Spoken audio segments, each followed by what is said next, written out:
विद्यार्थी मित्रांनो, याला म्हणतात रेन गेज. काय म्हणतात? याला आपण मराठीमध्ये पर्जन्यमापक असं म्हणतो. तर मला तुम्हाला सांगता येईल का की आपल्याकडे 3 प्रकारचे ऋतू आहेत. कोणते कोणते आहेत? बरोबर, उन्हाळा, हिवाळा आणि पावसाळा. मग आपण उन्हाळ्यात आपल्याला गरम होतं, बरोबर. मग आपण ते जे टेम्परेचर आहे ते मोजतो की नाही आपण? उदाहरणार्थ आपण टेम्परेचर मोजण्यासाठी आपण कशाचा वापर करतो? तापमापकाचा वापर करतो. उदाहरणार्थ आपण एखाद्या वेळेस डॉक्टरकडे गेलो आणि आपल्याला ताप आलेला आहे, तर मग ते आपल्याला काय करतात? चेक करण्यासाठी तापमापक आपल्या टाकीत इथं ठेवतात आणि आपला ताप चेक केला जातो. तसंच मग पावसाळ्यात सगळीकडे पाऊस पडत असतो.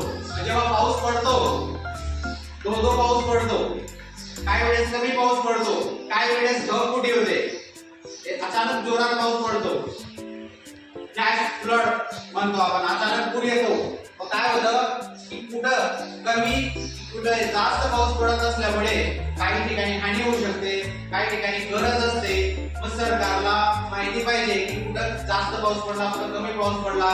मग प्रत्येक गटामध्ये आपल्या तालुक्याच्या वेगवेगळ्या गटांमध्ये अशा पद्धतीचे यंत्र दिलेले असतात. मग हे यंत्र काय कामाचं आहे की त्या ग्रामपंचायत असेल किंवा तहसील असेल अशा ठिकाणी हे यंत्र बसवलेलं असतं आणि हे काय करतं की कुठं कोणत्या गटामध्ये किती पाऊस पडला, त्या ठिकाणाला किती पाऊस पडला हे मोजण्याचं काम ते करतं. मग त्याच्यावरून आपण वरती आकडेवारी देऊ शकतो की उदाहरणार्थ बोरगावला किती पाऊस पडला. मग आपण काय करू आता? हे काम कसं करतो? मग याच्यावरती एक छोटासा डब्यासारखं बनवलेलं आहे. त्याच्यामध्ये काय होणार आहे? पाणी बुडवणार आणि त्या पाण्याच्या प्रेशरमुळे हा जो काटा आहे हा फिरणार आहे आणि हे जे प्रमाण आहे हे सेंटीमीटर मध्ये मोजलं जाणार आहे. मग आपण त्याला ट्राय करणार आहोत. आता मी वरती याच्यामध्ये पाणी टाकतो.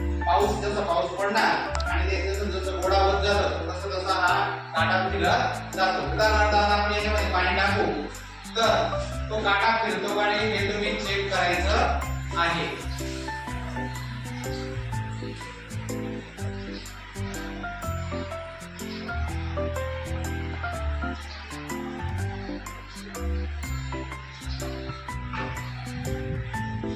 फिरतोय का?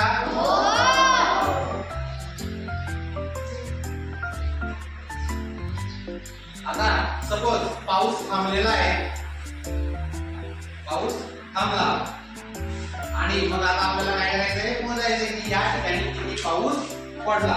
आता आपोआपच आपण या काट्यावरून सांगू शकतो. बघा तो अगोदर 0 वर होता, आता जवळपास 3 च्या थोडासा जवळपास तो आलेला आहे. म्हणजे या ठिकाणी आता आपण जे पाणी टाकलं ते जवळपास उदाहरणार्थ त्याला समजलं की पावसाचं पाणी होतं तर 3 सेंटीमीटर पाऊसची नोंद या ठिकाणी झालेली आहे. किती सेंटीमीटर? 3 सेंटीमीटर पावसाची नोंद झालेली आहे. अशा पद्धतीने हे रेन गेज काम करतं. त्यालाच आपण पर्जन्यमापक असं म्हणतो. समजलं मग तुम्हाला? पाऊस मोजण्यासाठी कशाचा वापर केला जातो? पर्जन्यमापक.